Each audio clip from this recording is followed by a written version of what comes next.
आजच्या या व्हिडिओमध्ये बनवणार आहे कांदा पोहे। यासाठी लागणारे साहित्य: बारीक चिरलेला कांदा, मोहरी, कोथिंबीर, हळद, मीठ, भिजवलेले पोहे, भाजलेले शेंगदाणे आणि तेल। तर तेल इथं गरम झालं आहे। आता मी त्याच्यामध्ये मोहरी टाकली आहे। मोहरी छान तडतडली की त्यानंतर त्यामध्ये कांदा टाकायचा आहे। कांदा बारीक चिरून घ्यायचा आहे।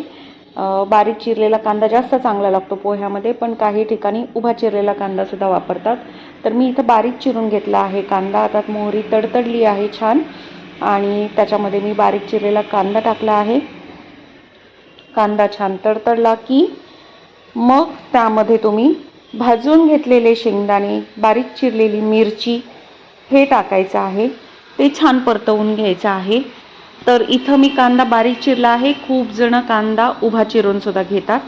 तर आता मी ॲड केले आहेत भाजलेले शेंगदाणे, छान परतून घ्यायचे। त्यामध्ये टाकायची हळद, मीठ आणि चिमूटभर चवीपुरती साखर। साखर हे ऑप्शनल आहे, तुम्हाला वाटलं तर टाका, नाही वाटलं तर नाही टाकलं तरी चालतं, पण साखर टाकल्याने पोह्याला त्याचा एक वेगळा छान स्वाद येतो। अगदी चिमूटभर साखर टाकायची, छान परतून घ्यायचे आणि आता परतत आलं की त्यामध्ये भिजवून घेतलेले पोहे ते टाकायचे।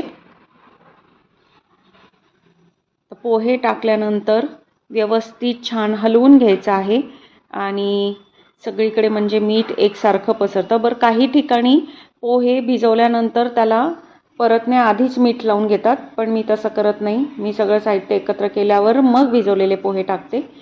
त्याच्यामुळे ज्याला जसं योग्य वाटेल तसं तुम्ही करू शकता, तुम्हाला जसे टेस्ट आवडेल तसं।